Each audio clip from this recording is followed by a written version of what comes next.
People, Deluded, I'm back again. You already know, Thursdays, I have the pleasure of speaking Arsenal with Jess. And obviously, we've got a lot to discuss. But before that, we have to have manners. Big up the chat. Big up, Jess. How you doing? I'm good. How are you doing?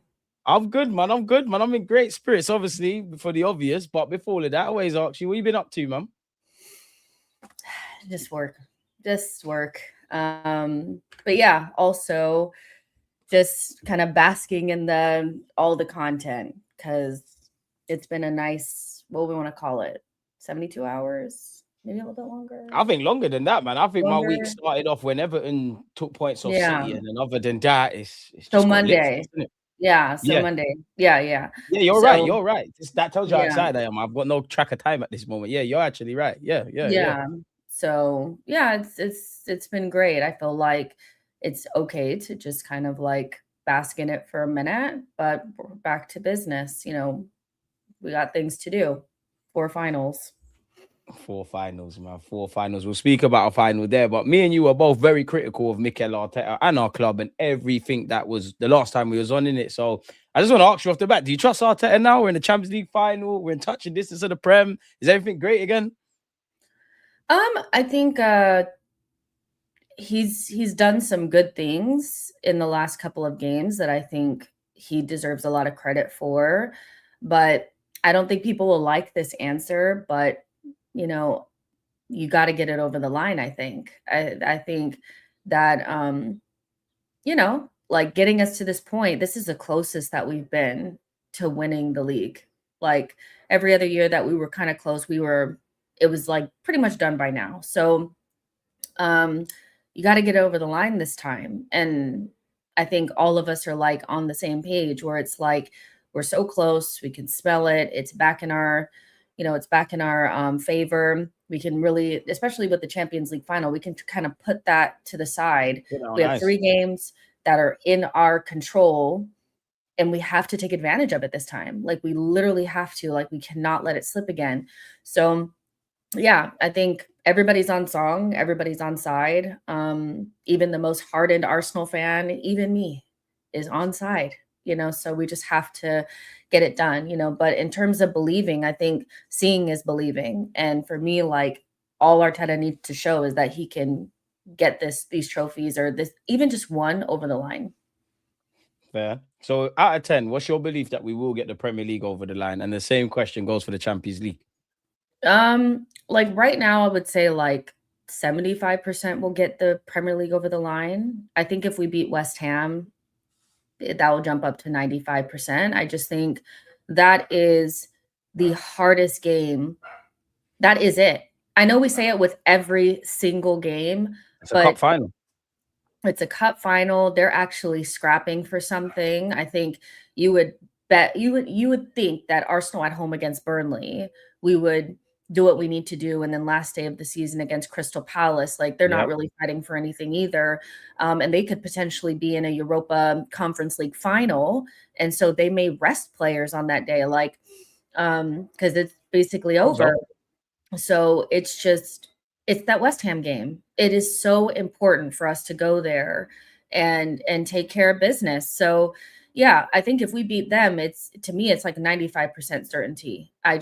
This is just the most important, So yeah, and City play before us. So, if they get the points, then the pressure is back on. We see how the pressure I think really did get to them on Monday, playing under the lights 2 days Big after up Moyes, man. Arsenal. Yeah, 2 days after Arsenal just absolutely walked past Fulham.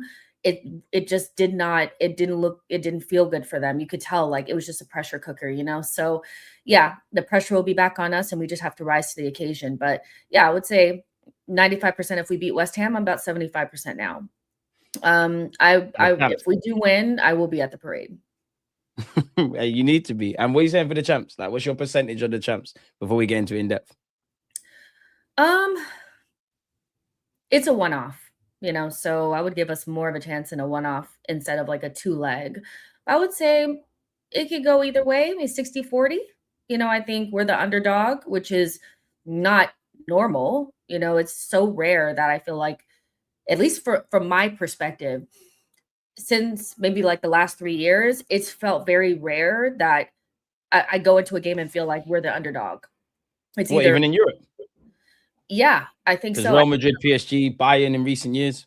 Yeah, I would say against probably, but I'm saying like this like a handful of times. Like it's just probably Bayern and probably Real Madrid, where I Fair. thought this is like a mismatch. Even against PSG in the group phase last season, we didn't really know what PSG were until they actually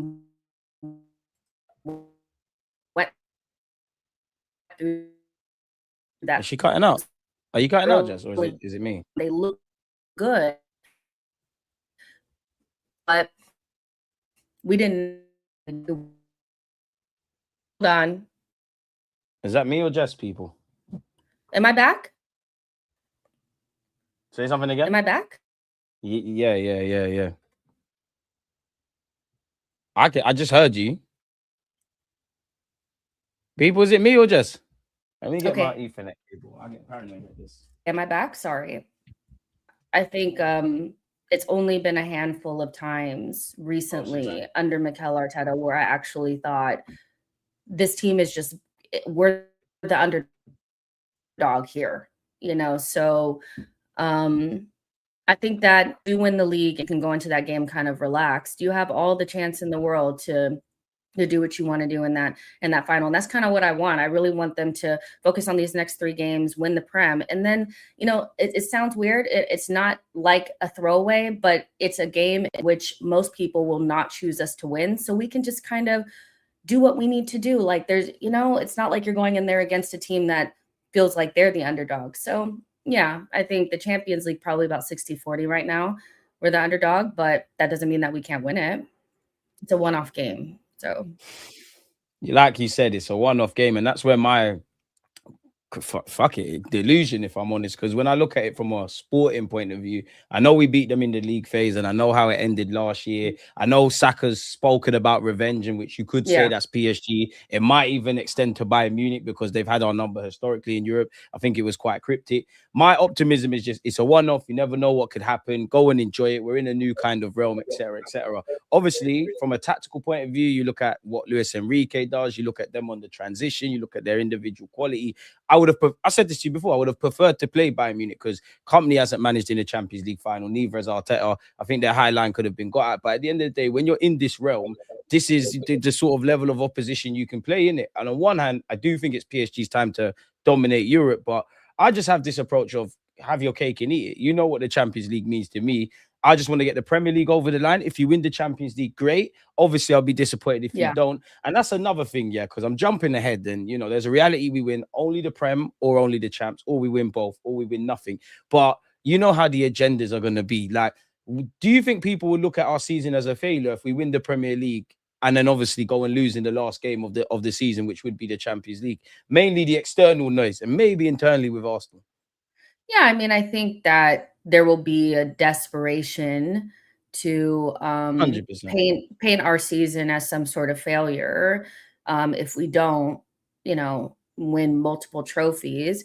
That being said, it's like, how long are we going to care what the outside noise says? Like, genuinely, who really cares? Like, there's always going to be a desperation to paint like, oh, Arsenal, they have to get to the final of the Champions League. If they don't, it's a failure. Now we have. Oh, well, now it's a failure if you don't.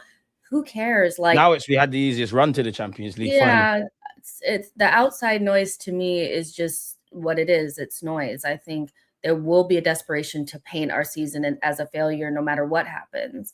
But ultimately, it's like winning your first Premier League in 21 years or winning your first Champions League ever, no matter how you slice it, is if not both, is a positive, perfect season to me. So who really cares? The outside noise is just about trying to throw us off and ultimately to make themselves feel better about Arsenal getting to a point where they may not be able to dog us. And being able to kind of not focus on their own team's nonsense. Exactly. So who really cares? Like, I'm not going to care about anything. If we win the Prem or the Champions League, or I'm not listening to anything. I'm not going to be hearing nothing. I am, because I want to see people crying and crashing out and moving the goalposts and doing all of that kind of stuff. But beyond the obvious will be whether it's people like yourself that don't live in England that will be obviously coming to England, or people wherever. It's just about rejoicing the moment. Lord knows how much hurt's been happening to us domestically, even this season, historically. The same goes for Europe. And we wanted to be in this realm. We know we're a competitive side. We've taken a next step in being competitive. And now, cool, we didn't win the League Cup final, but we got there. Champions League, we don't know how it's going to work. Before a ball's been kicked, is 50%. The Premier League needs to come over the line. Now it's just about going down in history.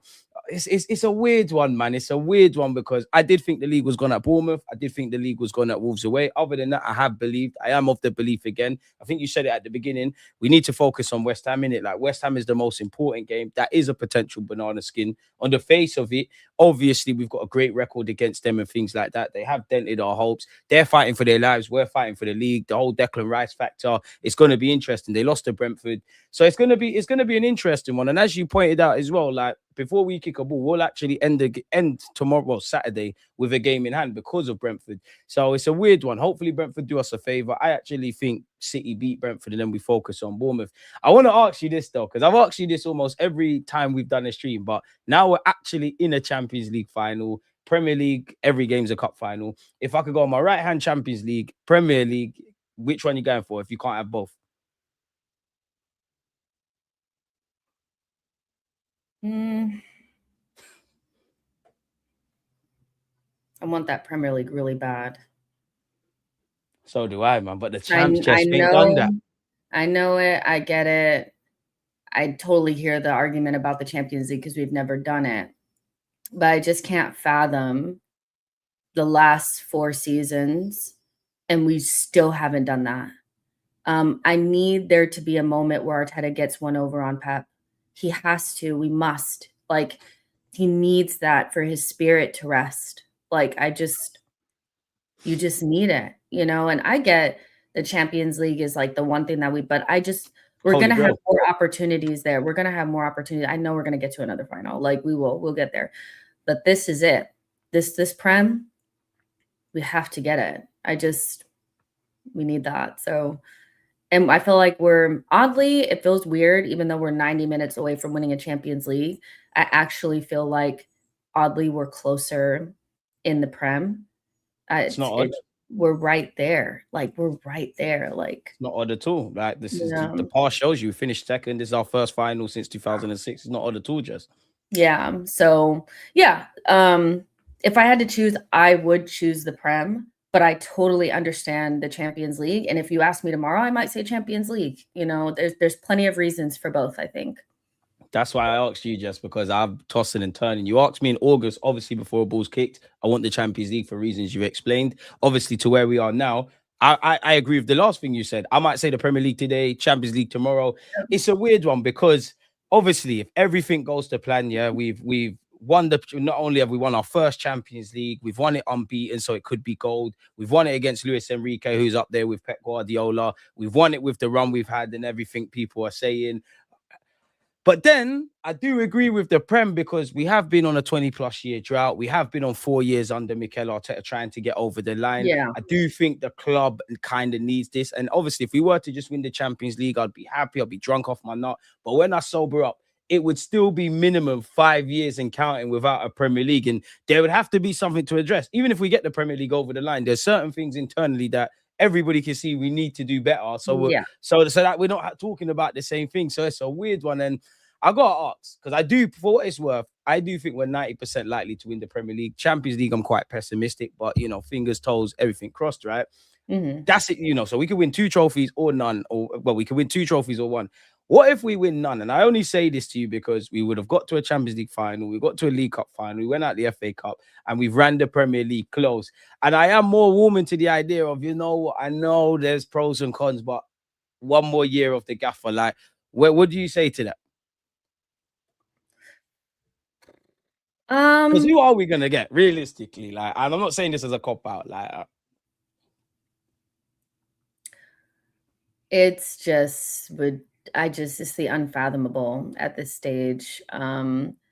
It's unfathomable, man. Like, it really is. Like, I just cannot imagine a world in which we're right here, right now, and we don't win anything. If we didn't, I don't expect Mikel Arteta to go anywhere, and I understand the reasons why it would not make sense for him to go.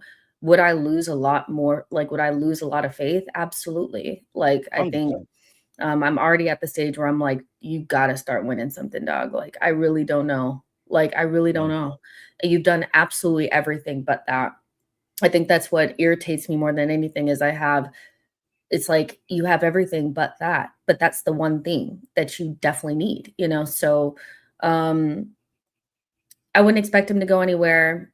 And of course, like everyone would just go again, but I can't, I can't think like, or I can't imagine a world in which that happens and there isn't a lot of like questions, about if is he just a nearly man, like, you know, that kind of stuff. Valid So as well.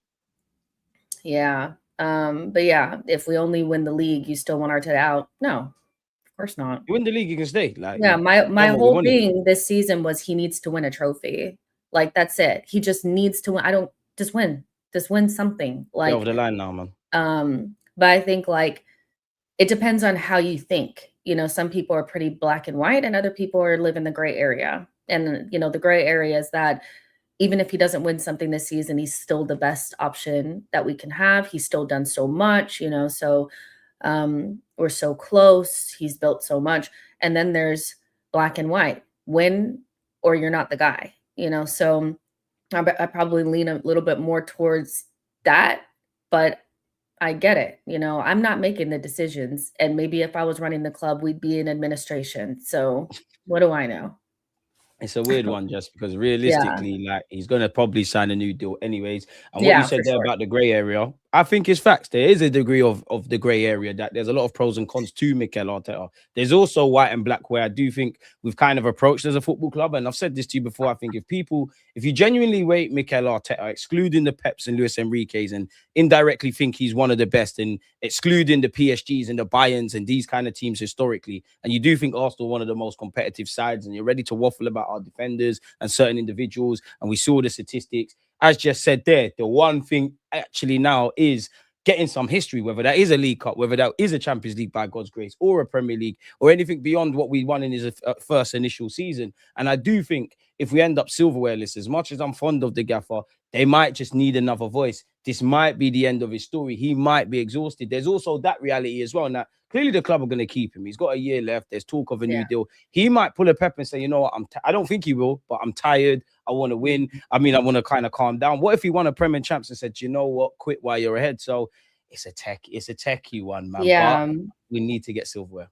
Yeah, you just must at this stage where we're at. Like, I don't know about, you know, I would love to know like people in the comments that were maybe a little bit more like pessimistic, especially before the Everton game and our Fulham game, because they go hand in hand. You know, the way that They we're all playing plus the dropping of the points makes a huge difference, right? Did you not feel again that it's meant to be? Like there's surely how many times are City going to drop points before we just freaking grab it and just say, this is ours, actually? You know, so I don't know. I actually, that was probably the first time this season outside of when we played City that I actually watched City play. And I was just like, how are you not seeing this and thinking like, I get it, they got a draw, but like a draw was just not good enough on the day. It is being thrown at us like a stripper in a strip club. Like they're throwing it at us. Like it's ours. Like even please. God will be surprised if we fuck this up. I can't Yeah, lie. I'm like please. Like, you know, so I don't know. I was just there's just no way, you know, so they just have to. And like, you know, everything is coming to a nice little situation. I mean, everything can kind of change. I don't know what's going on the training ground, but we have almost a fully fit squad now, except for Timber and Marino.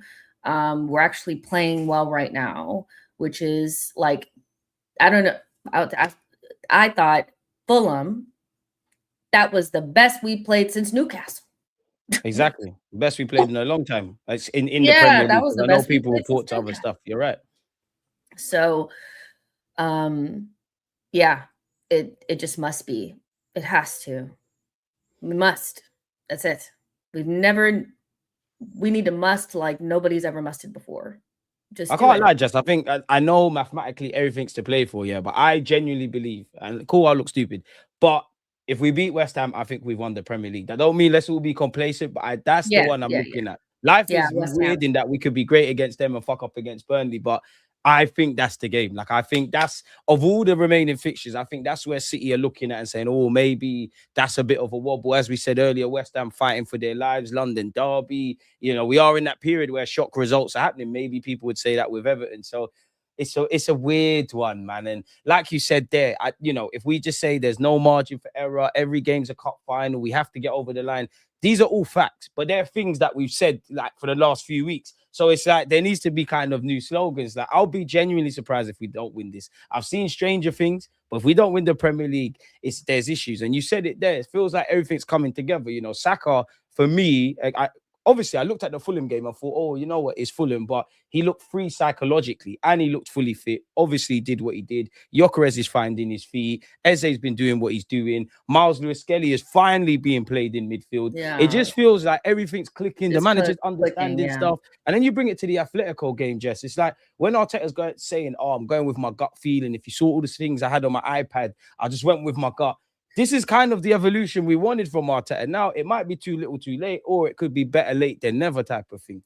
it feels like better late than never. I Yeah. think oftentimes like Arteta doesn't hit like when we're hot, he doesn't stick with what's hot, like what's working right now. He goes back to something that feels maybe a little bit more safe or, Too logical. changes something for no reason.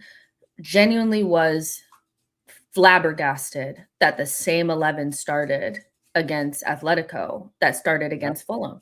Yeah. And I think, I could see, maybe Hincapié coming in, but Miles Lewis-Skelly still being there shocked me.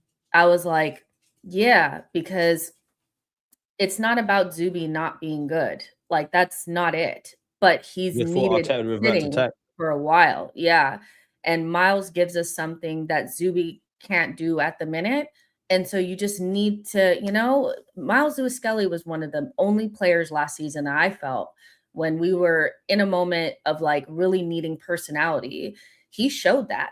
And there's no other time that you need personality than right now, So I think 100%. I think like I know the only person that I know for sure why they're starting to play better is Gyökeres, and that's because he got his girl back. Like 100%. Like that is what it is. I'm so sorry. Like he got that girl. That girl must stay. She must. Like she do not leave. Stay.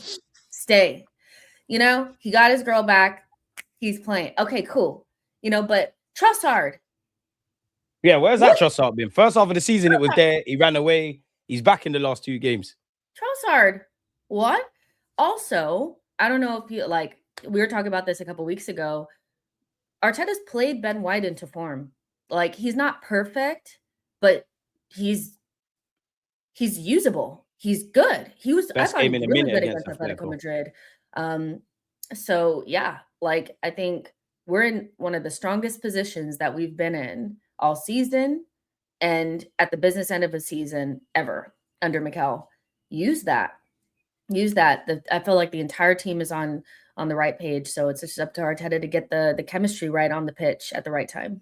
And we're finally getting some momentum. And that's the main thing, whether it's individually, whether it's collectively. Like, I'm not going to lie, first half of the season, the only thing that surprised me was Trossard, because Trossard was banging in goals. He was doing madness. Since 2026 started, he's been shit. Let's call it for what it is. In the last 2 games, I don't know if he's had a good night's sleep. He's done very well. He's done extremely well. So shout out to all of them. And Arteta's, again, I look at it because he can't be stupid. He knows Miles Lewis-Skelly can play in midfield. He knows if you play to Gyökeres' his strength. Obviously, you made the thing about getting his girl back.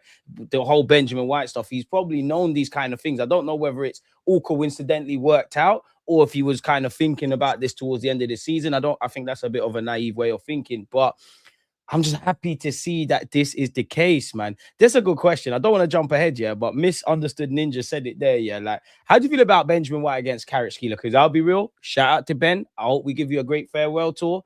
Timber, I don't know how you get fit. You need to get fit. You need to do it today. I don't think, honestly, I don't think Timber will be fit for the game. I don't think he'll be fit. I don't. I think Breaking my heart, man. that it kind of feels like one of those injuries that are worse than what people are saying. So groin knock. Yeah, but groin injuries, we've seen those in the past. They take a long time to get fit from. Exactly. Him running up to the crowd, that video of him and him struggling to run towards the crowd with the rest of the players at the end of that Atletico Madrid game, and I get it that idealistically you'd want Timber. But if it ends up being Ben White, then it ends up being Ben White. Yeah, it is what it is, and it's not what it's not. Yeah, I just don't. I cannot. If Timber is fit, how fit will he be? Being that he hasn't played since Everton. Everton was Couldn't tell you the last time I saw him. Yeah. So listen, if it's Ben, we have to put all of our energy behind Ben. It is what it is. If he gets cooked, the good thing about Ben is that whatever he can't do going one way, he definitely adds quite a bit going the other way. So I don't know, but I will say this: I probably wouldn't play Mascara. And the only reason why I say that is because I feel like it just might be a little too soon for him to play the biggest game in the history of Arsenal Football Club. And of his career. Yeah, exactly. In his own career, yeah. I would trust Ben more, also understanding he's going to get cooked.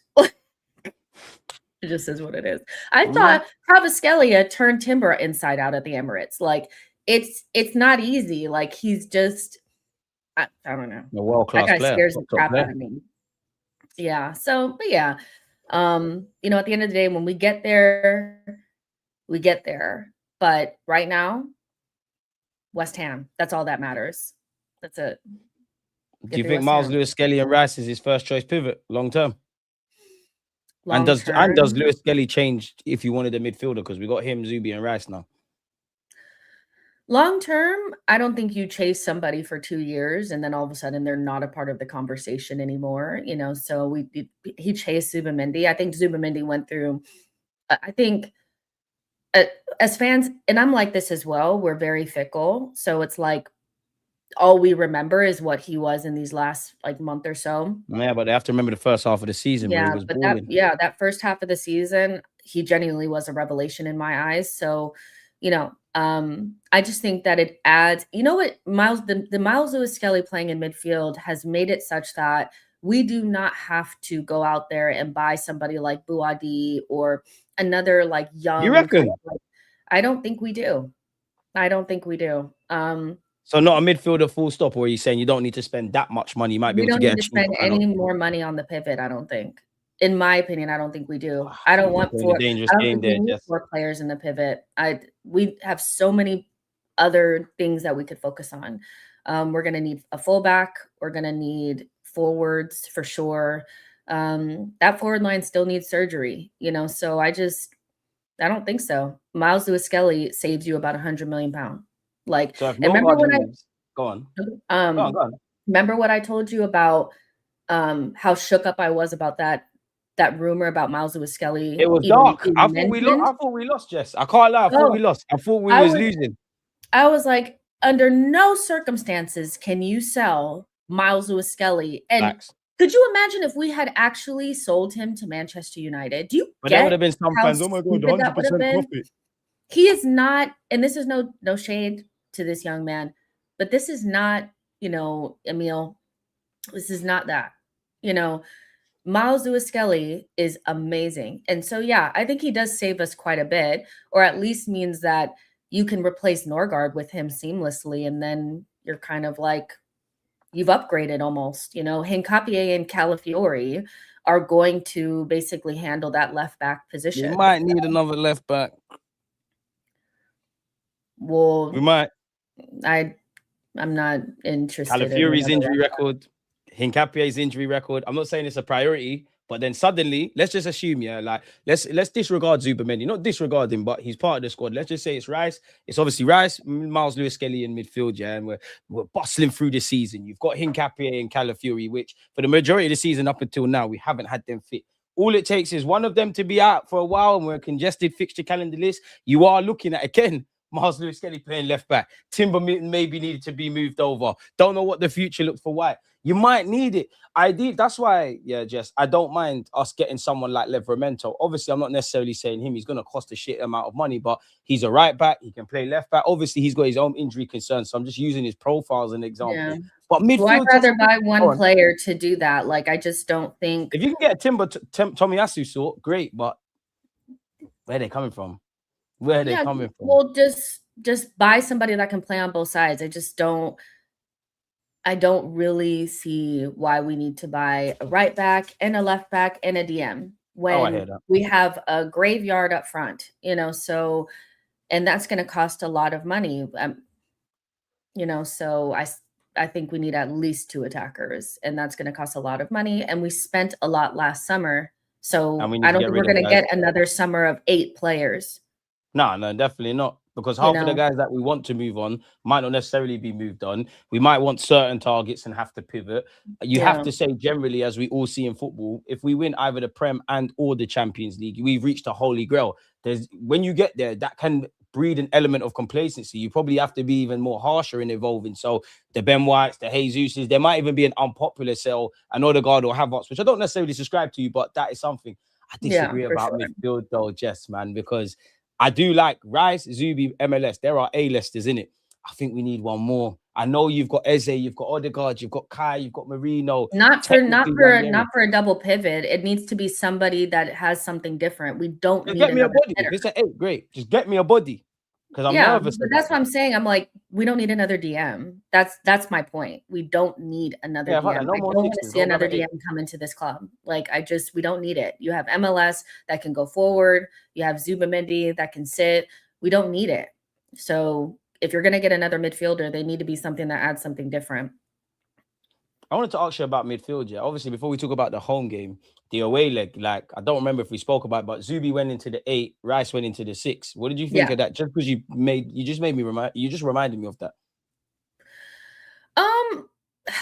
Listen, I've never been a fan of Rice in the 8, not because he's not a fantabulous player that, I would defend with my life, but because that's not where his best qualities lie. I think you saw it against Atletico Madrid. One of the best things to see is, Declan Rice sweeping up and mostly getting a toe in, and galloping forward. But then MLS in possession was able to go in between the center backs and kind of dictate from that position. And so it just worked so well. And I think that's what we need. And I think maybe that releases Zubimendi a little bit from this, role of feeling like he needs to be, what is it, like a regista or whatever. But, Rice in the 6 for the majority of the game, instead of sitting in the left half space, works so much better. I think he's always done his best work kind of either getting the ball and progressing it from deeper areas, but when he is already in that advanced area, it's not good. And he's not the only player that's not great in those areas. Timber's not great in those areas. Hincapié to me is a little clunky in those areas. So just letting people be where they're supposed to be and where they do their best work, I think works. And I think both MLS and Zubimendi have a little bit more to offer going forward than Rice in tight spaces, if that makes sense. So yeah, I like it. It's a weird one. It's a weird one, Jess, because like Rice actually, maybe it's because he's like, it's kind of what you're saying with the 6. I think he's better receiving the ball when he's in that natural area. I know it's all dribbling, but I wouldn't say it's dribbling. Like, he's better when he's driving with the ball. As you said, he's mopping up. Miles Lewis Kelly's doing a work in progress, but he's doing his thing. I'm always going to back Zubimendi to the end. I've said in this first season, when it's them crazy end-to-end games, I do think he struggles. I do think he's hit a brick wall in terms of form. I don't know when he'll start again, but if he does come back into the lineup, it wouldn't surprise me if you see a rejuvenated kind of Zubimendi. Unpopular opinion, I think it's tactical instructions and nothing to do with his quality. You see all of his highlights in his early days at Arsenal, passing the ball forward and doing all that crap is nothing Zubimendi struggles with. It's probably more in the tactics, but it's neither here nor there. Somebody asked something in the chat, and I wanted to ask you as well. Where is it? Somebody said, would you take Tonali? I can't find the comment, but someone said, would you take Tonali? I would. I know it's going to cost a lot of peas. I would. It's just not a priority. Fair. It's just not a priority. Another person that's more of a 6, like, he's not particularly, you know, he's not somebody whose passing range is just His short pass is exquisite. not the best. He's not necessarily like, what is it? I think because he has long hair and is Italian, people think he's Pirlo. He's not. He's just We one not of even those like him. out of the Newcastle midfielders, he's not as good as Bruno Guimaraes. He's just not somebody that I would prioritize. But I do like maybe Arsenal. It depends. You have to take into consideration that Miles Lewis-Skelly is probably better than 90% of the players that you would buy in those positions. Like, you have to take that into consideration and think, okay, so how can we maximize the either 1 or 2 spaces in front of the 6? And I think, we could utilize somebody that can run through the block. You can utilize somebody that can pass through the block. You can utilize somebody that, sorry. Like, it's just not it doesn't matter to me. Like, Tonali, what's he going to do that MLS can't? What? Listen, I'm just happy Lewis Skelly, like you said, we're seeing him play. We're seeing his stuff with his mum and his grandma. I'm cool with Love that Miles guy, Lewis man. Skelly. Of course, Yeah. his form, his consistency, sometimes he's going to give the ball away, but who isn't? And like you said, whether you want to say 50 or 100 million, it does allow you to save money and maybe pivot away. And it gives people a rest as well. I want to be in a realm where you've got, if Zubimendi and Rice is your first pivot, or it's Lewis Skelly and Zubimendi or whatever have you, we can rest, man. Because what we're making Declan Rice do and Zubi is crazy. Arteta doesn't trust Norgard. Like, whatever. That's what I'm saying. Forget him. Bring guys that are actually trusted. But in the biggest games, like when we really needed it, he's trusted Miles Lewis-Skelly multiple times. So this is somebody that needs to be utilized in the squad, not just as some peripheral kind of person, but as somebody that can really like allow Zubimendi and Rice, like you said, some rest and also competition and things like that. It's great. I love it. I don't need anything else in them positions. I'm good. Let's look forward, Speaking of look forward, go on, Jess. Yeah, we're good. Speaking of looking forward, what you say telling me about my guy Gyökeres? I told you don't give up on Gyökeres, man. If that performance, if Kai Havertz had that performance, everyone would be waffling. Oh yeah, for sure. 100%. Listen, like I'm not gonna backtrack. I definitely think that there's been times where I watched him and I'm like, but these last 2 performances, he's been the last performance, he was man of the match for me. That was just like without GA, that was a very, very good, like top 9 kind of game for him. And this I'm always like, if I'm critical of a player, make me a liar. Make me a liar, please. Like, make me a liar. Make me look so dumb. I want that. I want that. And I wanted Gyökeres at the club. There was just times where I felt like, is he on the levels, whatever. Continue on with this, my guy. Like, he looks so good. I really wish he would have scored the Hincapié cross. That would have been a sick goal. But outside, I think he's been brilliant, in the last 2 games. Long may it continue. That's all we want. How do you feel about Kai Havertz then? Because obviously, like, there's still a spot for him, all that kind of jazz, yeah. But if we brought in, whether it was a Tonali or if it's someone that's going to more be a Norgard replacement, you got Rice, Zubimendi and whatnot. Odegaard's back in his form in that 10. Eze's doing his thing. And Gyökeres is clearly the number 1. Or we bring in another striker. Considering that he's got 2 years left on his deal, he's got big wages. Obviously, there's a lot of football and everyone gets injured. But, like, what do you make of that? Because I do think Odegaard, who I love, and Kai, who I can, see what you bring, it'll be interesting, not necessarily this summer for me, but like next, 2027, because of the money they're on, because the squad probably needs to evolve, and because they're key players to our system, and there's probably a need for our squad to evolve. So it's like, I am watching what's going on with Kai and Odegaard in particular. But yeah, what do you say to that? Yeah, I think obviously not everybody will be here forever, so I'm kind of in the mode of thinking right now that everybody that's kind of been a part of this, whatever you want to call it, for the last 5 seasons or so, I would really love for them to get silverware, because I think that they've definitely played a part even this season. Even if you look back at the players that haven't played a lot, they have contributed to whatever this is going to be. And I think Kai and Odegaard definitely fit in that category. 100%. At the same time, though, it's like less than their actual playing level is whether or not Arsenal foresee them being contributing enough with also marrying up those injury records. I'm very, very concerned about the two of them. I think they both have been in and out quite a bit. And I do think that there might be a chance that one of them will leave this summer. I just don't know who. If I had to put my money on it, I would say potentially Kai. He's been, the rumors about them not being sure about that knee. And then also, the 2 years left, they said they were going to give him a new deal. Did they ever give it to him? And I just, Radio silence at the moment. I think if you had to put your money on, is it, Kai or Odegaard? Odegaard will probably stay another year and maybe he'll move on the next year, whatever. Because Eze will obviously get more, he'll get more integrated. He'll be, he'll eventually be in that spot. But Kai, I don't necessarily see where he's going to flourish in this team if Gyökeres is prioritized. Or you bring in another striker. And because we've been linked to strikers. We've been linked to players that play in the 9. And so it might not be the worst decision, especially because we know that Bayern will take him. Like Bayern they'll take him. He'll go, so I don't know. One of them will probably go. I don't know which one it is. I still think, one of them will probably go. If you had to, which one would you sell? I'd probably sell Kai.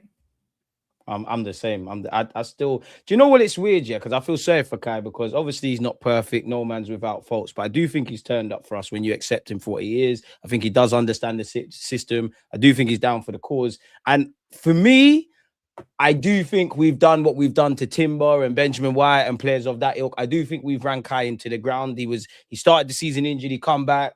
We injured him again. I do have sympathy for him. I feel both players, Arteta's got to fight against himself. I think it will be a bit of Berta versus Arteta because if Berta's looking on the balance sheet, whoa, we've just brought in players. You want to bring in other players. There's big wages. We can make these guys kind of redundant.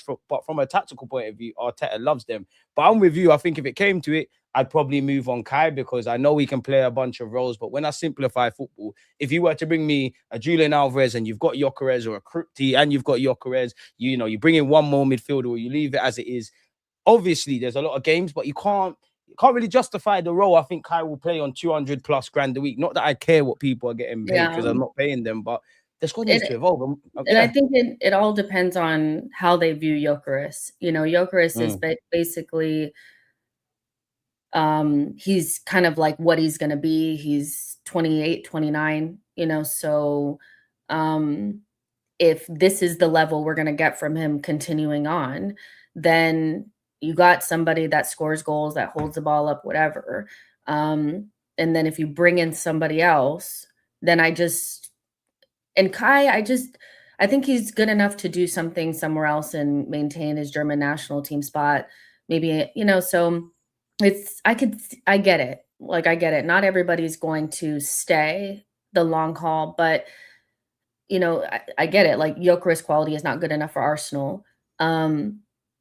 But the quality that he's shown in the last 2 games, if that's who he actually can be for Arsenal, he definitely can replace Kai Havertz. I don't think Kai has been so good that it's like he just cannot be replaced. It's just Gyökeres' level was just not, so I don't know. It's a really tough one. I don't think we're buying another striker, if I'm honest. Obviously, if we're going to do the scouting thing and you're going to find like all of these, we could name so many stars before they've obviously became stars. If you're going to do that, great. But if we're talking household names, we might. I think, but it won't be the type of striker that people think. This is what I'm saying. I'm not saying I don't think we're going to get Julian Alvarez. Yeah, like we've been linked to Krupke, we've been linked to Endrick. Those are 2 players that I'm like a young center forward that can also play on the wing. That to me, kind of thing. Yeah, that's with Gyökeres being like a number 9 for us. I can definitely see that happening. I can see Arsenal investing in a young striker that can also play another position. I'm on that. Yeah, so love, like, whoever was a part of the journey, I really hope you get, trophies, because after 5-6 years, you have to imagine that some of the main fixtures in this team will probably start to, it's We coming have to to the end of evolve. the road, like, and things are going to change. So, I don't think Martinelli will be here next season. I really don't. I See, think he'll I go. don't think Trossard will be here. I think they're gonna hold on to Nelly. I They can don't both think leave, as so. I've said to you before, but I just don't think they're both going. And if I'm honest with you, whether I rate them or not, I don't think whatever I think about these players, yeah, that maybe Kai's not gonna go, but humor me. If Kai leaves, if Jesus leaves, that's cool. Trossard and Martinelli, we're weaker. Like, we can bring in a quality left winger, but we got less options. I know we got a couple man that can float around, but if anything has shown us in the last 2 years, bro, we need bodies. And you could argue Trossard might be more attractive because he's better than Martinelli. He's younger. No, he's not younger. Sorry, he's gonna cost less money. Martinelli's younger. He might come with a bigger fee. I just think Trossard might be easier to move on. They might just say, you know what, F it. And I just think the one thing that Martinelli gets over Trossard, not that Trossard doesn't, because he started, is what he's going to do backwards. And just, my thoughts. When we start talking about a winger going backwards, we're already in scary territory. I more think Yeah. Trossard's gone, though. Either one is cool with me, though. Yeah. I personally, if it was up to me, I would move them both on. I hear that. I'm not against that. And buy a star left winger, knowing that Eze can play there, and buy a number 10. Like, I'm over it. You want another 10? Yeah, I think we should get another number 10, because Eze,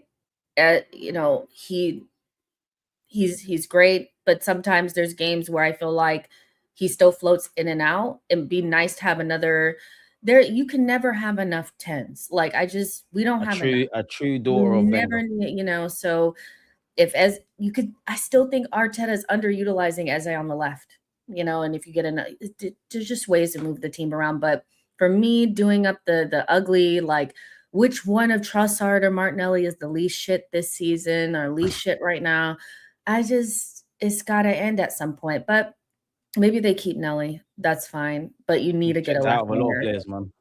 Got to get a left winger. You need to get somebody that can play central, like a Krupi if you want, or an Endrick or something like that. And just do what you got to do. Things will be very different next season, but I'm hoping that it's different with trophies. I think that'll make it feel better. So what are we doing with Ethan then? Because you mentioned 10, and that that sparked a question. Like, what would you I don't do you know think what is dark Arteta's for going to do Ranieri? with Ethan, but if it was up to me, I would bring him back, and then I wouldn't want another number 10. Then I would just I believe so much in Miles Lewis-Skelly and Ethan. I think they could save us a lot of money. But I don't know what Arteta thinks of Ethan. He loves the Merino type, and I don't know. I ain't trying to see them Merino Havertz 10s anymore, man. Don't get twisted. There's one, two games you can do that, but dead. I'm over that, but I don't know. If, like, let's say that Arteta was like, Ethan, you went out on loan, you're going to get a bigger role next season. Thank you. I would love Ethan to come back into this team. But Ethan being sold would kill me. But I can't lie to you, Jess. I'm starting to believe that, like, for what it's worth, I do think all options are on the table. I think he's in a toxic environment at Marseille. That's obviously going to help him learn. But in terms of him just getting first team football and us having this conversation, why did we let him go on loan? That's obviously a myth. I think he could be sold for profit just because, me and you want Trossard gone, Martinelli gone, this one gone, that one gone. Ranieri, I can see their beat. You'll probably fetch the highest fee, in my opinion. There's a market for you. They might just say, do you know what? Max is coming through. We're doing other things in the market. We love you, Ranieri. It is what it is. I couldn't rule out going on another loan. I don't want Ranieri to be one of them guys that once you go on them loan circuits, you don't make it back. I know, granted, Smith Rowe had what? He would have had 2 loans. He went Leipzig, it didn't really bang, and he went Huddersfield before his opportunity. But I just don't know. And with Ranieri, kind of what you spoke about earlier, midfield looks packed. The 10 is packed. Right wing, like it or not, Noni's obviously been brought in for X amount of money. Max Dowman's ahead of him in the pecking order, and not to mention Saka.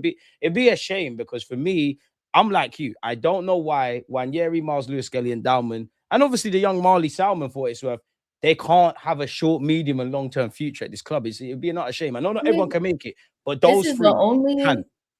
Sorry to cut you, but this is the only toxic thing I will say today, because it's really not the time. But the only toxic thing I will say is that I definitely, I mean, I never wanted him to begin with, but I really hate that we got Nani, because if I had I to ain't choose, toxic. I would love Ethan instead of Nani. And that's, I like Nani, like Nani's cool, whatever. But Ethan to me added much more on that right wing and can add something in the middle. You gonna have to show me that he ain't good enough to play for this club. You're gonna have to show me, because you're gonna have to And show show me me. Noni's good enough to be here on a consistent basis. Yeah, Not I to just scapegoat the guy, but it's frustrating, man. yeah, Nani hasn't done enough this season to make me think that Ethan couldn't have added more, or, whatever. But it could just be the tail end of it all. But also, I wasn't with the MLS shit. I wasn't with the MLS shit. I wasn't. I was like, people were like, yeah, but he could fetch. There's just some players you don't fetch 100% anything profit. for. Yeah, there's some players that you have to stand on some morals at They some tried to point. gaslight us, man. Yeah, I was like, you guys don't have any morals and standards. Exactly. You ain't So, got you stand for nothing. Like you actually, especially Miles Lewis Skelly, Wanyeri as well. But I don't see the point of Noni. Don't get it twisted. Before people start being nerds in the chat, I understand why he was brought in. He's an option. I get it. yeah. But for me, Arteta needs to show me why he's the gaffer with someone like Noni Madueke, because I still maintain I didn't agree with the petition. I don't think he's a bad player. I don't think he's as bad as people make out, but I haven't seen the bang for the buck. Granted, people are going to tell me 50 million isn't that much in today's day and age. Great, but it doesn't matter if you spend 10 million or 100 million. Anytime you don't see it, it's expensive. And Noni's starting to frustrate me with the defensive tasks. Like I'm sure against Bournemouth, him and Ben White switched off. Obviously, it came to nothing against Atletico Madrid, so I leave you alone. But you're ducking out of 50-50s. I like you, Noni. But as I said, that's more on Arteta. I don't want to sign any more players, and Berta, please veto any of them where it starts off if Mikel Arteta can. Potential is one thing. You need to realize it, bro. A man's 23, 24.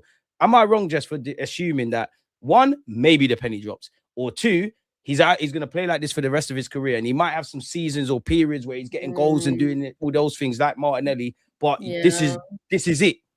Arson said that a player, once they hit like 22, 23, that's basically the player that you're going to get. And I want to say that Nani is 24. Like, he looks so raw.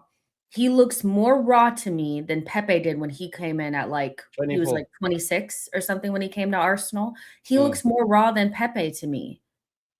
More raw than Pepe. I never thought I'd see another raw like winger like that. And it's not even this is the only, like, listen, Nani, I back you. Like, I back you. I want you to do well at the club. La, la, la, la, la. However, this guy is not better than Ethan and does not play enough positions to justify him being in this team over him. He does not play on the left well. He's just kind of whatever on the right. I mean, a Rusty Saka looked like the best player. Like, it was like, Nani, do you see this? Like, I don't know. It's the Ethan thing doesn't. He's busy, but he's not productive. The Ethan thing doesn't sit right with me and my spirit, and Nani being there instead doesn't sit right with my spirit.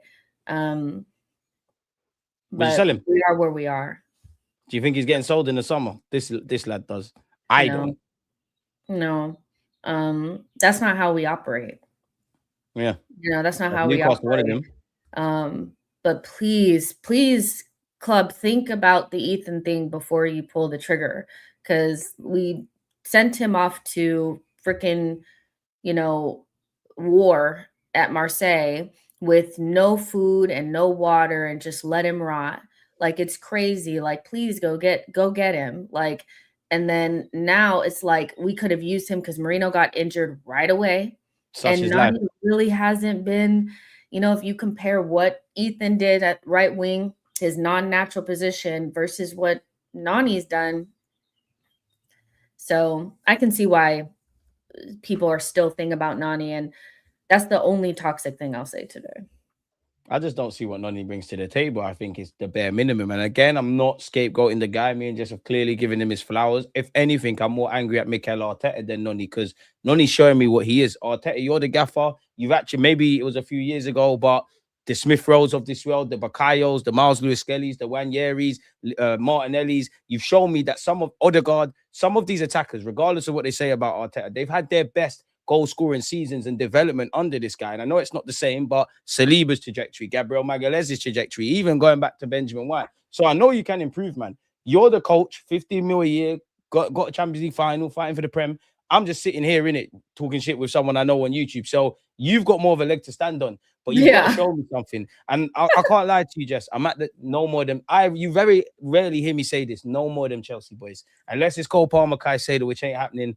Better, less of that. Because we could have got Cherky. I don't want to do the coulda, woulda, shoulda thing. And I know it's not like this, but come on. I'm not doing that. I get that they give us good terms and we want to claw into the shit out of everything, but there's just no way that we should be, unless we're taking their best player, like we've got to get out of this, Leave whatever it alone. this is. So yeah, but I'm very happy about Miles Lewis-Skelly playing in midfield and doing what he's doing. I just think that he adds something. It's not even just about him just being Miles. Like, I genuinely think he adds something that we 100% need in this breaks team. lines and all of that. Yeah, breaks lines. He can dribble past. He's, I know people don't like using these terms, but he's kind of press resistant. Like, he's somebody that, can wiggle, through like situations. Got different to the other midfielders. Yeah, so I'm loving that for him and for us, because Miles is so good. Like, there's just no way. It's come now, man. Do you think he gets in the England squad? I don't see why he can't get into that raggedy shithole. No, I'm joking.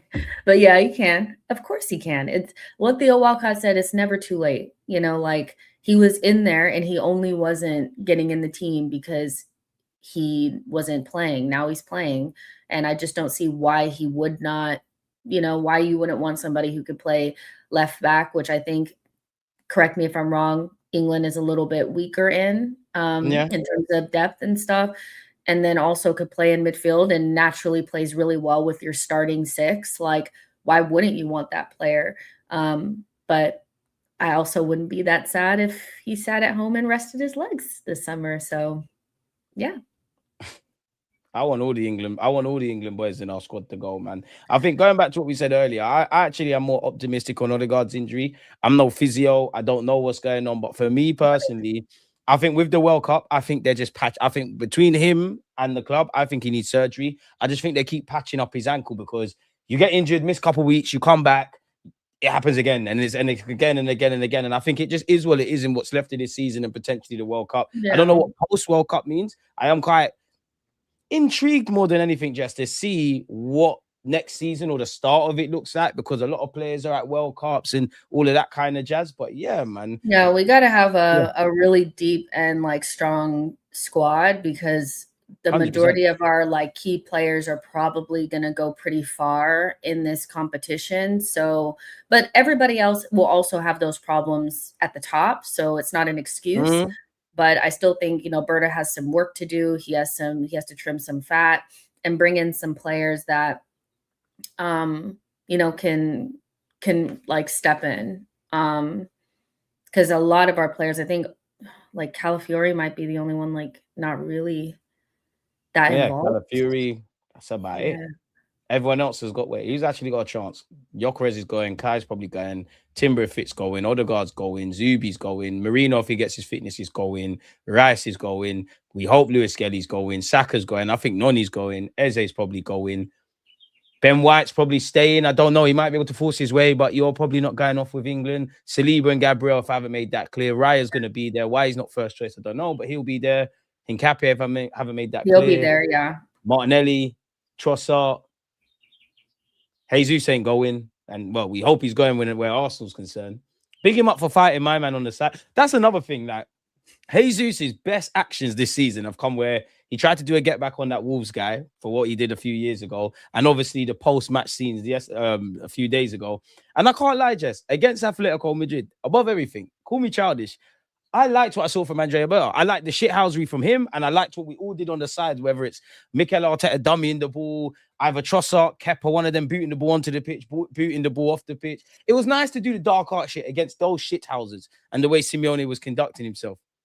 Yeah, I mean, they're definitely, when we're in a good moment, I feel like we're all in. Everyone is in, the staff, the ball boys, Mikel, everybody's in. the guys on the sideline, they're all in. Berta, that's my guy. Like, My guy. that's my guy. Like, yeah, get time, ref. Why weren't Game Eddie doing over. any of that? Like, yeah, because hello, I love that. I love that. And Berta's the guy. Like, he is the guy. I think obviously, his all of his signings haven't been perfect, but I do think he's given us a lot of depth. I think he's totally bought in. I love that. Simeone coming over and pushing him. He was rattled. I love it. So yeah, it was great. And yeah, we do dark arts. And for a long time they said that we didn't have enough of it. Now we have too much all of a sudden. So I'm not trying to hear anything. This is it. And even Kepa, you booting the ball on the pitch or whatever you did, I like you off the pitch. I don't like you on it, Kepa. For what it's worth, I Somebody do said think all forgiven, Kepa, and I said not too much, but thanks for that. No, but Kepa's another one. Like, I can't get mad at certain things. I have to get mad at the manager because I don't know what the thinking was behind Kepa. I know a lot of Arsenal fans like to compartmentalize and do copium, like he was first choice at Bournemouth. He is experienced, which none of these things are false, but we all saw it happen in the final. I won't say all's forgiven, but one love for that. One love for that. But thank you for your service. And he could become a 3-time Champions League winner. It's mad. We're in a Champions League final, that. If we win the Champions League, I can die happy, man. You won't hear shit from me ever again. That's the thing. No one can talk to me. That's the thing. And if you don't want to hear from me ever again, win some shit. Because all I want to do is be able to just rewatch things over and over again, see the content, and just go off into the you won't hear shit from me. I just want to be happy. The only reason why I bitch so much is because we haven't won anything. That's it. Yeah. And we're close. Yeah, we're close. So we're too good not to have won anything. That's the T. If we weren't any good, I'd be like, well, what do you expect? But you've got so close. We've won some battles. We've had some great nights. But as we keep saying every week, just nothing's been solidified in history. DJ, are you starting Zubi or MLS for the final? The final's too far away, man. Like, if it's right now, recency bias, the team is picking itself. Like, against West Ham, I don't know where Jess is at. I'll probably go with the same team. The only exception, Calafiori, drop to the bench, Hincapié come in. But yeah, if the final was tomorrow, I'm going with Miles Lewis-Skelly. But honestly, I don't really care if I trust Zubi. I trust Lewis-Skelly. I think momentum and confidence and all of these things are key things in football, and they're all with Miles Lewis-Skelly at the moment. I won't quite say they're with Zubi. So if you were to force me for an answer and look literally 3 weeks in front, I would go with Miles Lewis-Skelly at this moment. I like the look of the subs. I like the look of the subs when they came on. It's a team game at the end of the day, and some of our best performances this season, we've seen players come off of the bench and really play their part. I think everybody basically except for Noni that came on played their part against Atletico Madrid. Zubi was running around, running hard. Odegaard was holding the ball up for us. Hincapié came on and did what he did. Like, he is definitely now, he gives me Tomiyasu vibes so badly. Like, you want to shut down the game, bring him on. So people are saying we don't need another left back. Yeah, it's just at the end of the day, we just need to everybody's gonna play a role. But I think to start off a game, because we're doing so well in terms of being able to open up teams, and they haven't quite gotten a grip on what we're doing just yet, you have to stick with that group, because that group is making us feel like we can score more goals, because we definitely should have scored more goals against Atletico Madrid. As mad as that is to say, and Newcastle, as mad as that is to say. Yeah, so just stick with what's working, and then if we're in a good position, rotate to keep people fresh, and let's just 4 more finals, y'all. We're so close. But so far, at the same time. What do you think made the go on? You gonna cry? Pardon? Are you gonna cry? Yeah. What? Oh, football. I ain't crying. Yeah, you'll shed a thug tear. Come on. I will. I'm trying to act up on the net. I will. I've cried for a lot of things in football, man. I've cried over when Michael Owen as a little kid. I've cried over 2006. I was bawling my eyes out when Arsene Wenger left. I will cry. I would definitely cry. I wanted to ask you as well, just what do you think's made the penny drop for Mikel Arteta? Because when we lost at the Etihad, right, I did like the approach in the first half. Eze and Odegaard in the team, the man-for-man pressing. As much as we're not perfect, his attacking tactics and the players, I do think against Newcastle was more of a case of us not having the cutting edge. As mad as it is, same I thing thought we against were good Fulham. against Newcastle, but like you said, we just didn't have Yeah. the cutting edge. I don't know what. Well, if Calafiori is fit, Calafiori plays. So that's why Calafiori came back into the team. Like that's just Arteta. You reckon? That is his person. Yeah. I think over Nkapie. Oh, absolutely. Absolutely. We needed forwards, and Arteta prioritized Calafiori. That's how much he loves him. So yeah, I think, and Calafiori is one of the few people in this team where I feel like if he's playing, I feel it for real. Like we look totally different with him in the team. I can't lie, he scared me against Atletico. He was making me a bit nervous, man. He was doing some nonsense. Really? I just think he got tired after like the 60-something. I like him. You know my thoughts on Calafiori. I like him, but I think it's like going to a casino, in it. You can win big or you can lose. You could lose in it. I like the fact that Nkapie just does his job, man. At this moment in the season, more Nkapie, man, at the moment. I feel like the last two games, the fluidity and like the forward, like being more aggressive going forward, which has helped us a lot, has so much to do with Miles and Calafiori on that side. They're doing a lot of rotations, it just works. That's not to say that Nkapie adds nothing. He does add something, but he's a lot more, let's call it agricultural. He's a little bit more of like just, it's safety first. What you see is what you get on the can type of guy. 100%. So I think Arteta is like, if we need something, we need some individuality, we need something different. He adds Calafiori. I'm not like Eze's not really a surprise. He's basically played like if Odegaard's not really like Eze's gonna play there, that's fine. What really surprised me is Miles and Trossard, because Arteta has been, doing the front three of hell, which is Noni, Martinelli, and Gyökeres. All three of them runners. Nobody can trap a ball. But all of a sudden, Trossard's in the team again, which he hasn't really. He hadn't started in the Premier League. Calafiori, Trossard, left hand side, man. That was decent. Yeah, and Miles. So I don't really know, but my goodness, whatever made you think of that, keep that up, because it's just about balance, I think. And they brought energy. It's about balance. Yeah. It's simple. It's it's techie, man, because they brought energy. I feel that's another thing I liked about Arteta, because I think they brought energy. I thought we needed energy. Obviously, you wouldn't have known it in the game, but Atletico Madrid rested players. They obviously brought energy.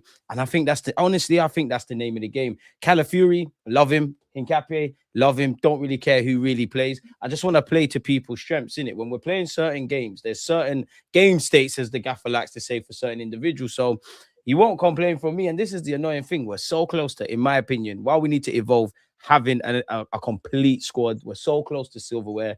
But you know what they say? The dream is free. The hustle is sold separately. It's the hope that kills. So what are you saying for West Ham, man? Like, is it like everything West Ham? Is it the same team? Are you changing anything? Are you nervous? Do you think it will be a complete performance? Do you think it's a jammy 2-1? Where are you at with everything? Well, I think West Ham are wounded because they got slapped their last game. We need to fucking wound them more. Yeah, so I think they've shown that they're not solid. Like, I get that you're in a relegation scrap, so of course you're not solid, but they're definitely like in one of those moments where it's like we could really do a lot of damage to them, because they're clearly not, like, losing like that in the middle of a relegation scrap tells me that you're not like something, you're probably, maybe you ain't got it, so it's not going to be easy. But I would play the exact same team. I would play the exact same team that started. Miles hasn't played a lot this season, so it's not like he'll be tired, I'm gassed psychologically. I want to play games. Yeah, exactly. So it's not starving. What other option do you have other than bed? Do that. Do what you got to do. And let's just see. I think it's more about how we apply ourselves than anything. If Arsenal play like they've done against Fulham and Atletico Madrid, they will beat West Ham. We're not. I don't think it's like as long as we play close enough to our best, we'll beat 99.99999% of the teams. So you just have to be on it and score early. The last 2 games that's helped us so much, our last 2 games in the Premier League, we've scored around the 9th minute. That helps so much. Like scoring Goals change early. games. Exactly. Score early. Don't panic, and Saka, keep doing what you're doing. I mean, he could potentially lead us for real. Like his performances have really just like they've I said never a gave up lot. on Bukayo, man. He Yeah. deserves more than 300 grand a week. I'm on him. Love him. For sure. So yeah, I think as long as we apply ourselves properly, we have the same energy. We're not afraid to be, take risk, not stupid risks, but take risks to go forward and show our personality. We'll win. And like, okay, West Ham is a potential banana slip. It's like every game is a potential banana skin. But I don't know how big of a banana skin any of these games could be when you're 3 games away from the Premier League. It's not like you know what I mean? We don't have anything else to think about. And this is the one that scares me the most. Not saying Palace can't stress us Yeah. out on the last day. Not saying Burnley, because Burnley, I think it's more of a case of complacency. For me, with West Ham, bro, it's just get the result. I actually think it's going to be jammy. We might live dangerously, but I'm on just 3 points for that game. Yeah, I'm not trying to discount your thoughts here, but I don't view a West Ham playing against like a relegation scrapping team, away from home as a banana skin, because we're all looking at that like it's so important. The guys are saying form or final. So I don't think it's really about it being a banana skin. It's going to be about their scrap to stay alive versus our scrap to win the league. And I think if we get an early goal or 2, I think they'll crumble. And it'd be a weird one, man, because it's psychological for both teams as much as it for West Ham. Because if we concede early, maybe not in the stadium, but us Arsenal fans were thinking, oh, what's going on? Obviously, on top of what Jess said, which I make her right about an early goal, you get an early goal quickly, heads might drop. I don't know how West Ham approach the game, because they might think, oh, they got Saka, they got this one.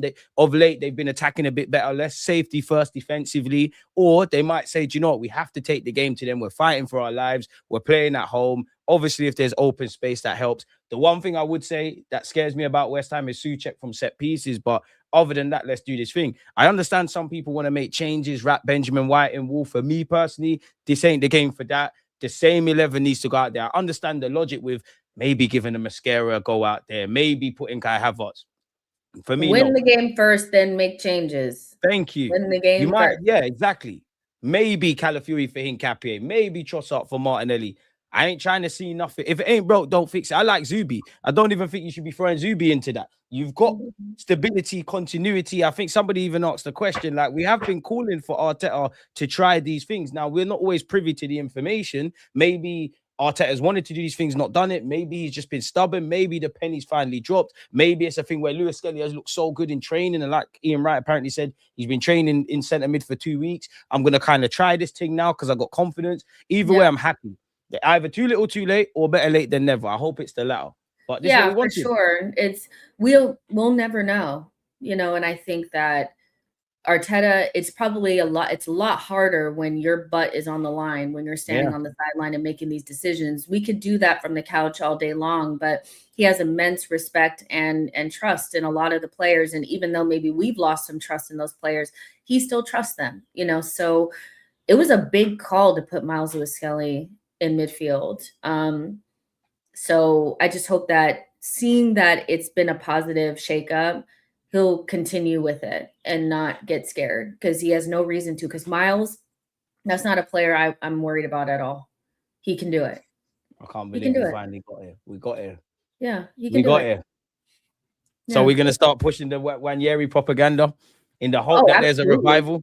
I will never rest. That's a player that should be playing for Arsenal. He's got it. He just needs more playing time. And we have too good of, like, I just think it's just a part of our history. We always have good players from our academy in our team. And look at what Saka did, coming all the way from our academy to score a goal to send us to the final. I know people say it's a tap-in, blah, blah, blah. They're always going to hate on Saka. I don't give a damn. Now, who cares? I don't care if he scored from 30 yards or a tap-in. Like, they all count for the same shit. Yeah, I don't care. Do you worry about Rice psychologically as well? Because some people have said that he's playing West Ham, he scores, he might relegate them, blah, blah, blah. I know he was asked about it after the Atletico game as well. No. I wouldn't be surprised if he blamed them. This Declan Rice is not, he'll win it for us first and ask for forgiveness later. Like, he's a professional. Score a goal and then go sorry. Yeah, I think him saying all that was just like, hey, I love you and I wouldn't be where I am without you, but we have things to take care of. He came to Arsenal to win shit. Why would he care? Shooting. Yeah, he's a professional. Who cares? Like, yeah, he's going to do what he needs to do. Like, he's been honest. His performance against Atletico Madrid almost brought a tear to my eye. That is why we want him. People, do you know what, Jess? Yeah, there's two players there's a lot of players, but people are genuinely I think there's a couple of things I want to say here I think people are genuinely dishonest about Declan Rice, about everything he can do on the pitch and all of that hating stuff. I think Saka the same. I don't think Saliba or David Raya get enough flowers. And I think Saliba it's your fault because you're too good. You're more the quiet guy next to Magalhaes, even though big up Rice and Magalhaes across the two legs for the blocks. I just stand on that. And people love to chat shit about Raya. I know Raya didn't have to do much, but man can't tell me he's not one of the best in the world in his position. Rice the same. I think the narrative of Raya wouldn't be as good if he was in a different team totally is just so disingenuous. We would not be the same if he was back there because we know what life was like when he was not back there. Having a kind of good goalkeeper is not the same as having a world-class goalkeeper. To me, Raya's world-class. I don't give a damn. That's my guy. Like, you know, like being that little, like he's so good. And I think Inaki Kanya, you have been a criminal at times, but you got this one thing right. You ate this one thing. We had Garcia as well. We've been planning to do some madness. So we could have been lit. If Rice went to City when we had the chance to look at City without Rodri, then it would have been fake. Now you can understand why they want the Elliot Andersons of this world. I do think the world-class thing is thrown around too much, but if there's anyone with the strongest cases in our team, it is Bukayo Saka, Declan Rice, David Ryan, our two centre-backs in Gabriel and Saliba. I might even throw a Timber in there. I know he ain't been playing, but I think he is one of the best right backs in his position. Sure. I think if they were fit at any point, like I really rate our start, like, well, what I think would consider our starting fullback pairing, which would be Calafiori and Timber. I think with consistency, they just are. Cala, you just got to stay. They're nuts, man. They're nuts. There's things that Calafiori does that I'm just like, ain't nobody's fullback doing this. Nobody's fullback doing this. I got a lot of time for Calafiori. I don't buy into the logic that he's a centre half for Arsenal Football Club on a long-term basis, but yeah, man, how can our defensive unit? There's nothing bad to say. It's just the injury concerns. What do you make of this? Man, I'm bigging up Dalman and rightly so, but Wanyeri is better than him. Way better than him. I can't lie, Dalman's better than him still. Like, Dalman's better. And we love Wanyeri, same way, but Wanyeri can't talk to Dalman for me. I can't lie to you. See? Nah, man, Dalman's thing is different. No, I mean, well, it's Dalman's not like here, Wanyeri's there for me. I don't think so. I think Dalman's perceived level is higher than Wanyeri's, but Dalman hasn't done anywhere near as much as what Ethan has done for us. Yeah, Everton. No, I mean, Ethan scored 10 goals last season. Like, who did he score against? When we already beat up Man City and when City made mistakes. No, I'm being horrible. I get it that there's a lot of hype around Dalman and he will live up to that hype, of course, but we don't need to be, comparing bad bitches, it's like, come on. Like, I think he's the most naturally gifted talent to come out of Haylen. Probably bigger than Jack Wilshere. And I've been fighting. Not too much. I've been fighting with that.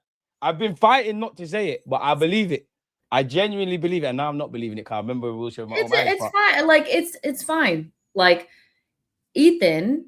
Dalman's air is different. Even if Dalman is more talented than Ethan, Ethan is still that guy. Like you just said, we don't need to compare bad beats. Yeah, we don't compare bad beats, man. We really don't. I want both of them in this team. Fact. And it'll be interesting to see where they end up long term because they can obviously both play on the right. I do think for the shortish kind of term, Dalman's thing is going to be off the right. long term, he probably might put, like be in the Odegaard role.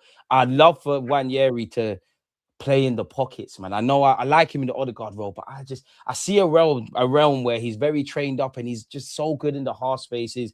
My wildest take with Wanyeri actually is something, Jess, and I want to see how you feel about this. I do think he's a winger. I mean, a centre You're gonna midfielder. say he's a 9. I think you could do a thing. I think he could. I think he could be a 9. And I'm looking way into the future. The man's 18. I think he could. Talking about it's a hot take when Arteta said that shit already. I believe it. So Arteta's take is my hot take because I thought it was a hot take when Arteta said it. I just think he can. I just think he's a natural finisher. Listen, I don't know. Let's just get him in the team. You know, I think Ethan can play across. I think he could play left wing, right wing, false 9, should have been given 10, a chance. 8. He can do all those things. I just saying selling it. I just not. So yeah. But yeah, Dowman, the thing that I loved about Dowman the other day, he's so funny. He'd, dribbled past the guy, whatever, just dribble. He looked up and he saw Noni and Jesus and said, "Fuck that. I'm gonna shoot." Yeah, man, fuck that. I don't mind that. Be a 16-year-old. Go have fun, man. I don't mind that. There'll be a time when if you do that, I'm gonna ask questions. But go do your thing, Max Down, but you could do no wrong. I feel Saka could play that role as well as a false 9. There was a period in the season we wanted Saka to play a bit more centrally. I still think that's something we could add to our game, but I can't lie, broski. Saka right wing, man. The other options are dark, apart from obviously Mr. Dowman at this moment in time. Mm-hmm. Yeah, but we have options. I really hope that they really look at the Wanyeri thing and think about that long and hard. Like, I really don't think that. Do you think Wanyeri might just push for the move though? No. Rather than the club? No, I think if we had never sent him on loan, he would have stayed. Like, I think he pushed for the loan. I'll be real. I don't know. But and I don't think he's wrong. Obviously, let's, hindsight's a wonderful thing.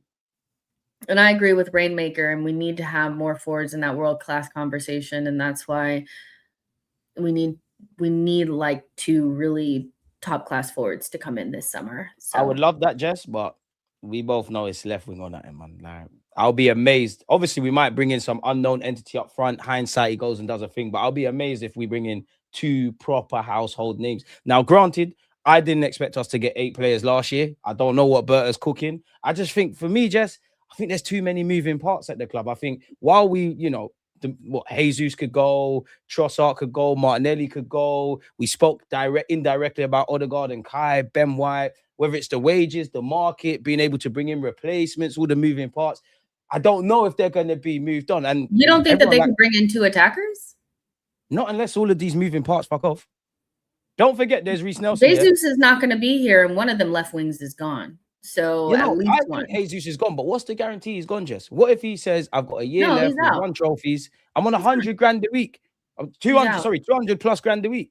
There's no guarantee he's going to be moved on. There's no guarantees, but if I had to, I believe we'll bring in 2 attackers this summer. I'm with you with that. Yeah.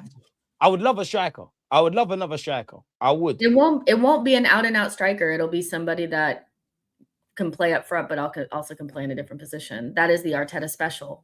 No, it's got to be someone wavy. If it's someone like Kruti and Alvarez, where you can play out wide and up front, or what Jesus used to be, I'm on that. I'm not on the Kais and the Marino types. That's probably what it will be. Like I said, we're linked with Endrick and Krupi. That it feels like that's what we're gonna go for. We ain't getting no Endrick though, man.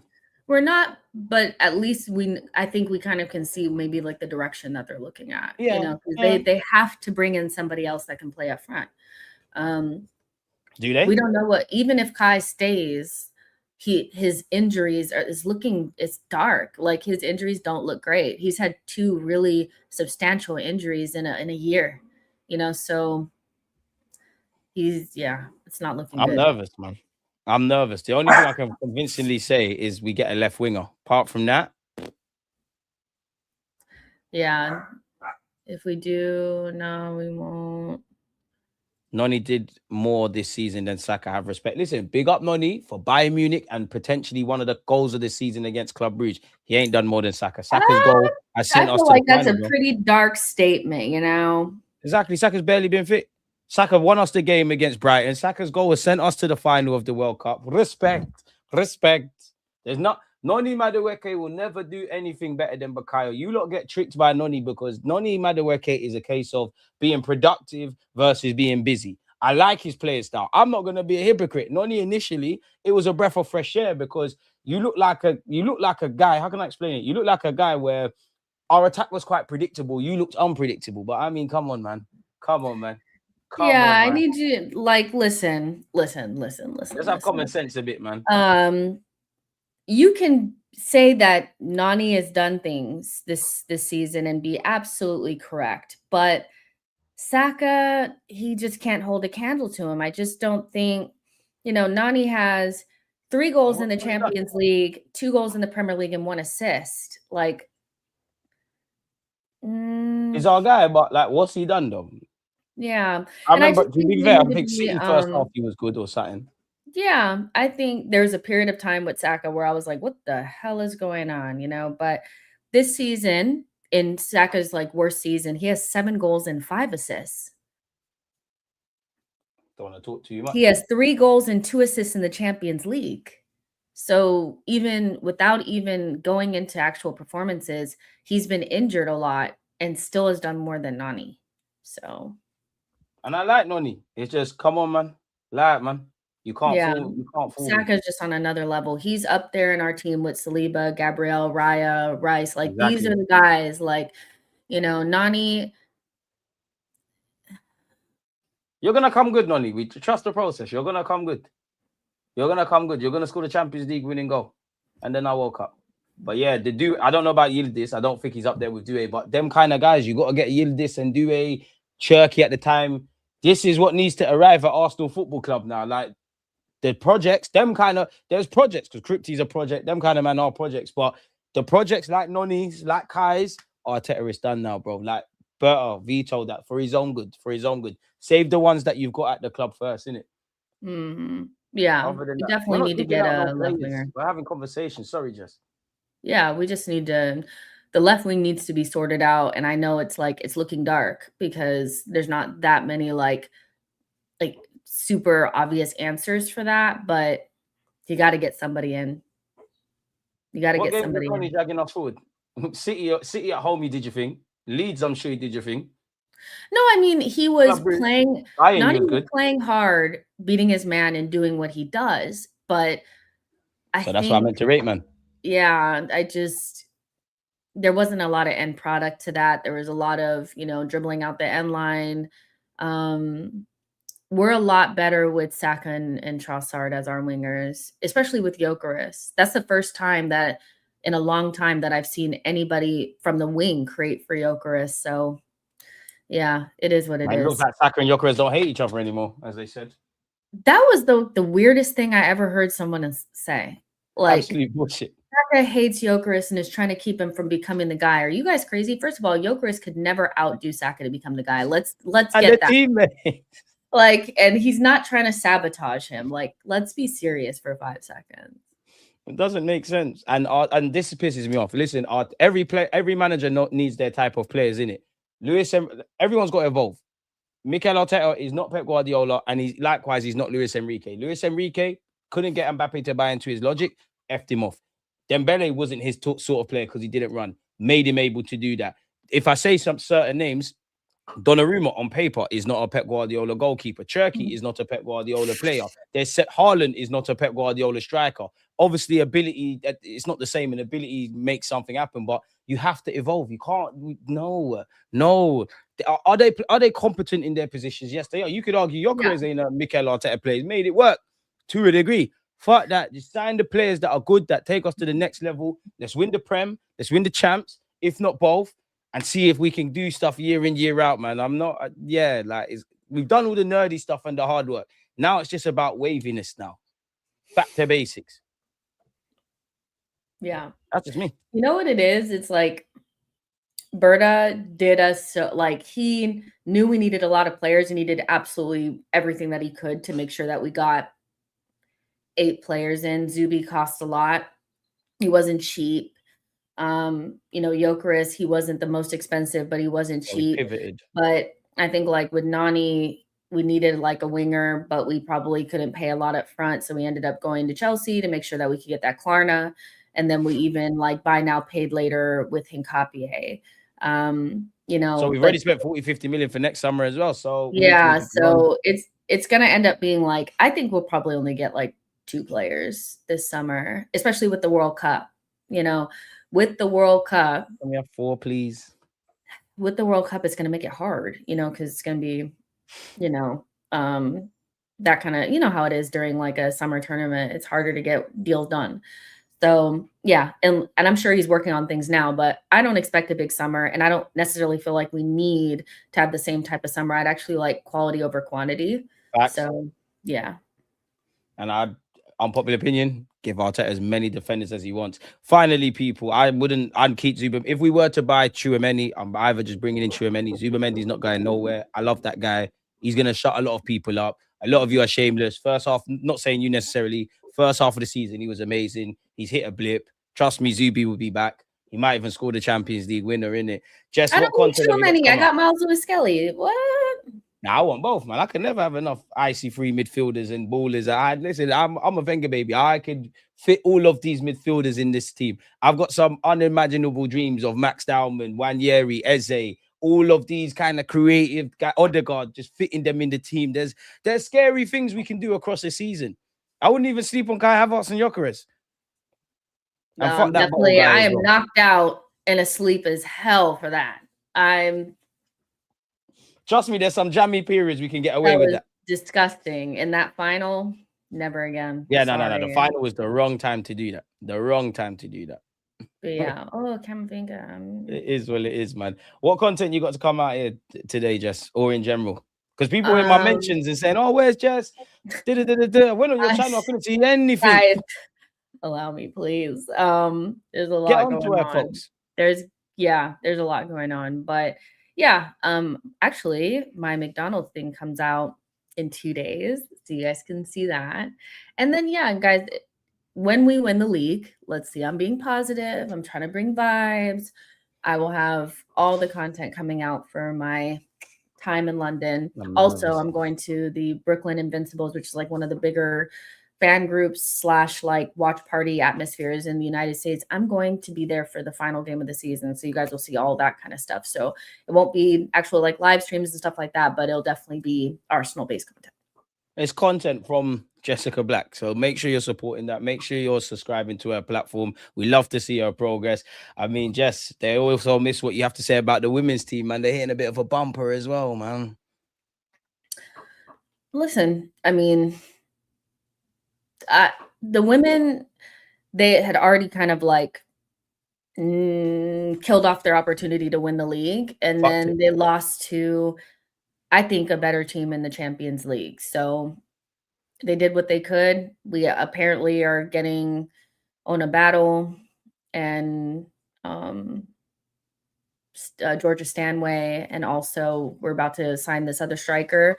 All blondes, of course, because let's be serious. Arsenal can't do anything but get blondes. And can't we get Bunny Shaw? I heard she's leaving City. She's about to do the unthinkable and go Chelsea. Like, it's gonna get so nasty. It's gonna get so nasty. But yeah, any World Cup content, I'm still trying to figure out exactly what I'm going to be doing for the World Cup because the creators are always the last ones to know. But I do have accreditation for some of the games out here at SoFi. So I'll be covering any of the games that are going to be at SoFi, which is, I think, make sure we get that content. Yeah, 8 of those. And then we'll see what else, ends up, happening. I'll keep you guys updated as much as I can. And the best way to stay updated? Make sure you're following her on all her socials, including her YouTube channel, which is in the title, people. Stop being lazy. So, yeah, and on all her socials, because she's still quite active on that. She's doing great. We miss her Arsenal content, but she's doing great stuff in the world of football adjacent to such. So we're proud of our girl, Jess. Keep going, Auntie. You're doing amazing stuff. But for now, people, we're out. Jess, as usual, on behalf of myself and everyone, it was a pleasure to not only speak Arsenal with you, but we've been a lot happier than the last time we was here, innit? So thank you. Final push love now, happy Jess. Days. Yes, for sure. But yeah, the next Thursday, I actually might probably be out of town, but you're making me nervous about Arsenal now, but go on. Yeah, but hit me up anyway, because we may still be able to do a show. I just may be in New York. So Minor. Any final words? no, come on, you Gunners, let's go. We're winning the league. You lot, smash the like button, subscribe to Jess. Jess, catch up with you in a bit. We're out. Bye. Peace.